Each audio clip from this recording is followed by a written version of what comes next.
We're at Sardi's. It's a Sardi's Wednesday. And I urge all of you, if you haven't seen Seminar yet, you've got to go see it. It's amazing. It's funny, it's poignant, and it's going to make you want to have a class with Alan Rickman if you're brave and strong. And Alan, of course, a two-time Tony Award nominee, Emmy Award, Golden Globe Award, Lily Rabe Tony nominee, both starring in Seminar. And just briefly, 4 aspiring novelists in a class conducted by Leonard, Mr. Rickman, who is either your fantasy or your nightmare, depending upon your strong psychological self. And Lily plays the young woman whose apartment these aspiring writers gather at, and she has the New York dream.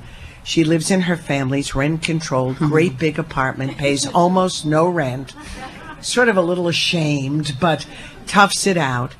And she's been writing the same thing forever, it seems. She's very big on Jane Austen. And that's where we are with these different characters.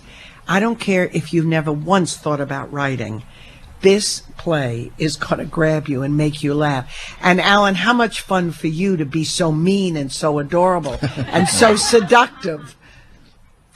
Well, the fun for me is that I'm working with these 4 fantastic young actors, and so I just kind of get on their boat and ride it, really.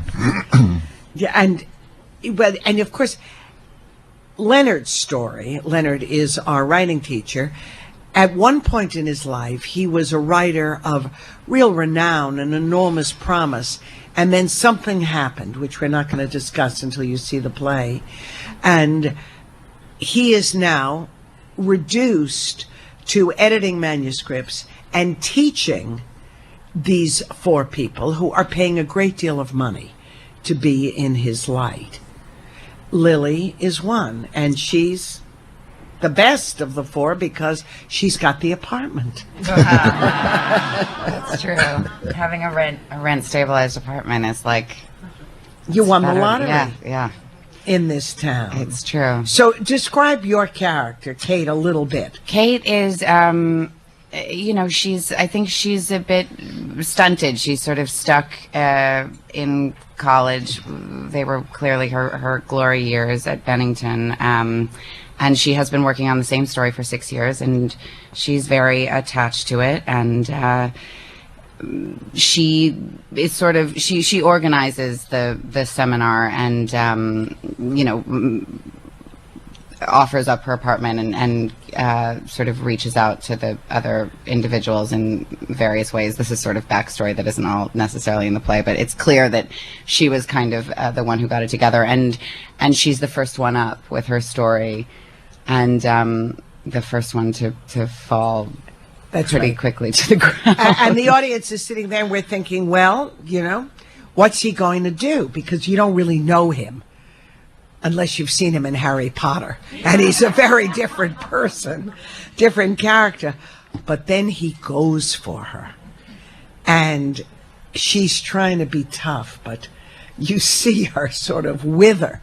And the others are thinking, don't pick on me next. What would you like me to say about that? The lines are so great in this. Well, Teresa's a fantastic writer, as you probably know, she's got this new series about to come out called Smash on NBC. Yeah, we were just talking about that. So we had this wonderful writer running backwards and forwards from our rehearsal room to the film studio throughout the whole of the opening period of work. Yeah, which is exciting. But what I found interesting, too, is you've done so much theater and so many different things, film, and you started out really as an artist, as a graphic designer, and had both these gifts. It's interesting, right? When someone is gifted, it's not fair. They have more than one. Well, it means that I've had a lot of Leonards in my life. Yes. That's for sure. You go to art school and there are many teachers just coming and pouring a metaphorical bottle of ink all over your work, or then you go to drama school and other people telling you can't speak, can't move, can't do this, can't do that. But the point is, with hindsight, the Leonards and the teachers I had at drama school and at art school were wonderful truth tellers, and it takes a while for that to get into your bloodstream. And sometimes it's very hard when you're climbing up to recognize the truth or want to hear the truth. You want to hear what a star you're going to be. Yeah, I still don't know how it works at the time. You only know it about in terms of hindsight. It's like years later, something drops in from something that a teacher told you, in my case, 35 years ago. And you go, oh, that's what she meant. And it hit home. Well, it kind of slides into you with a kind of relief. It's not that it hit home at the time, because you thought, now what do I do with that? You've just destroyed me. But eventually it makes sense. It does sort of seem to like the greatest teachers that you have are the often, I think they are tough on you when they know that you're not meeting your potential, and they sort of see you, and whatever that potential is, it might be. But I remember in acting class, I was always thinking, well, why did those few people get completely left alone? But then, of course, all of those people went to medical school right after. They really ultimately had no interest in acting, and I think the teachers sensed that, and so they would come up and get well done, and that was that. And those of us who were really after it and in love with it would get destroyed. Well, but interesting, too, because when you were growing up, it was, even though you grew up in a very theatrical family, your dad's a writer, your mother was a wonderful actress, it was dancing where you thought you were going to end up. I did for a time dancing, and we've talked about that's. I've actually drawn on sort of many of my dance instructors as they were probably the closest to the most finely drawn Leonards that I had in my life were dance instructors. And then I loved to write in college. That was something else I loved. But acting one. I think it was all sort of my own way of dancing around what I was most in love with but most afraid of, which was always acting. And did the family encourage it, or did you feel pressured? No, they were very discouraging when I was young, but I think that also came from, I think it all comes from fear. But the minute I sort of made the decision on my own and was able to say it out loud that it's what I wanted to do, they were behind me completely, but they did not want to feel that I was being sort of funneled or pushed in that direction because it was the world I was growing up in. Right, and you didn't get that tension, which is amazing. Yes, they were just the most wonderful parents. Yeah. Isn't that nice to hear that? I want my kids to say that. What a parent. And you, too, had a lot of affirmation, right, from your mom. I did, yeah. I mean, again, it's only with hindsight you realize how generous it was. She was a single parent from the time that I was 8, and so life was pretty tough. So when you hear your son saying, well, I'm going to give up art school and being a designer, and I go back to study and be an actor. A dagger in a mother's heart. Well, no, she just said, whatever makes you happy. See, a gift. Yeah, it was. Right, when you think about that? Totally. And I was telling Lilia, I knew her mom. In fact, she came to a Sardi show that we had done many, many, many years ago with Arlene Francis.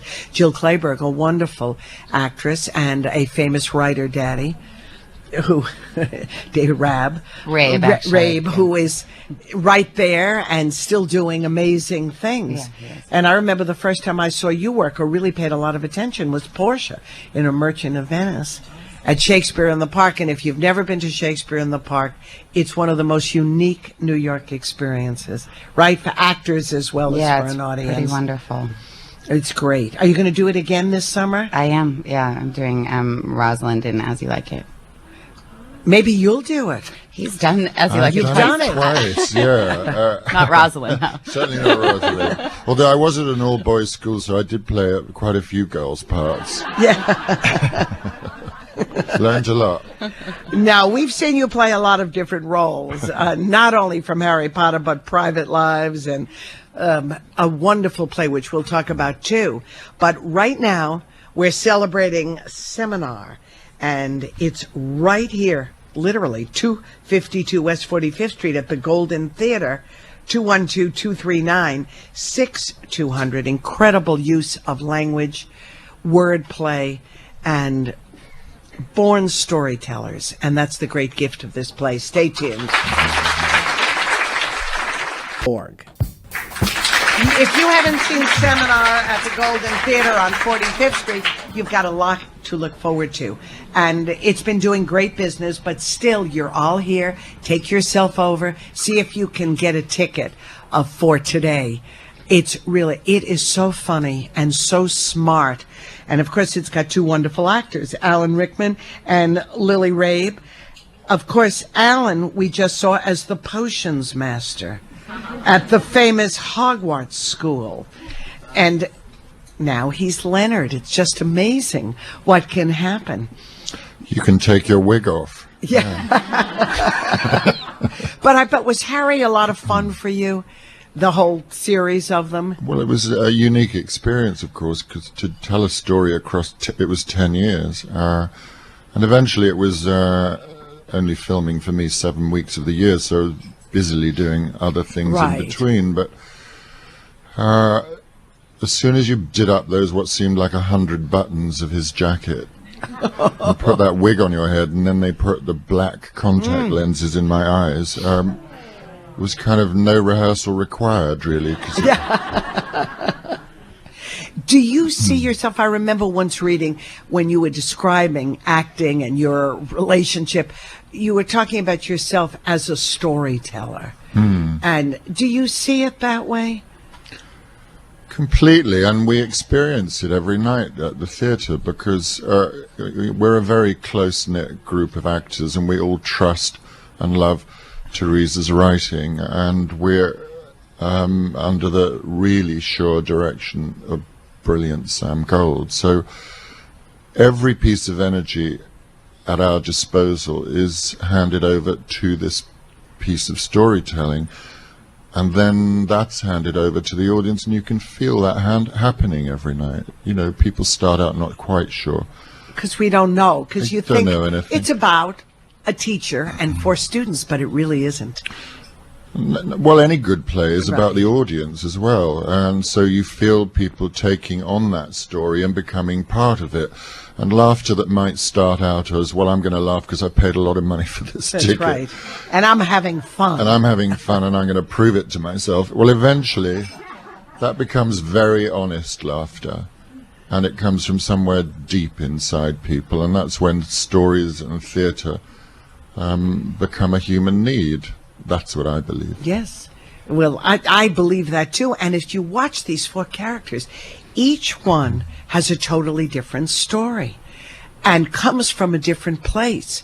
One of the young women in the play is very confident, very sure of her sexuality, knows how to move and work it. And then there's your character, Lily, who is, despite the good apartment, a little oppressed and hanging on to her story. It's like her blankie. Yes, over all the years. And I think in terms of when you compare, there is really, it's silly to compare one character against the other because they are so wildly different. But with the two women, that is something that she just hasn't, I think she has no sense of herself as a woman, as a sort of sexual being at the beginning of the play. She's really been buried in her books and holding on to that one story. I think it is like a security blanket. But because of Leonard and her relationships with the other students and this whole experience, I think, she learns how to let it go in more ways than one. And Leonard, who is the pivotal, the teacher, the taskmaster, and really cruel in many ways, but we laugh. And yet these four students come back time after time. Well, I can't leave. It's in my apartment. I know, it's your house. but you could get rid of them. I mean, they're No, he's bigger than me. and somewhere you know that he's going to find that gem that you're capable of doing. You see, this play I don't want to tell too much about because it's such a surprise, as you go on the journey. Well, the good thing is that, like with all good writings, the characters all reveal things about themselves through the course of the play. It's not a series of preconceptions that you're given or cliches. No, they're developing as their gifts develop. And they're all gifted writers anyway. And they seem Well, they each have their place, and I suppose that's what Lily's character says at the end. He knew exactly what to do with each of us. Exactly. Now, and you have a movie coming out, right? But it's not for a while? Yeah, it comes out in the summer. It's called Gambit. It's a remake of a film that was done in the 70s, I think, with Michael Caine and Shirley It's got a MacLaine great and Herbert cast. Lom, and now that's Colin Firth and Yeah. Cameron Diaz and me. Yeah. And is your TV thing resting for a while? American Horror Story. Yeah, American Horror Well, Story. it's coming back, and that's all I can say. Well, that's exciting. That's exciting. There's never too much goodness. That's what we Well like. said. Well, congratulations on Seminar. I Thank loved it. you. I'm going to go see it again. And you take yourself over today, the Golden Theater, 212-239-6200. We've got a lot more. Stay tuned, everyone. Live from Sardis.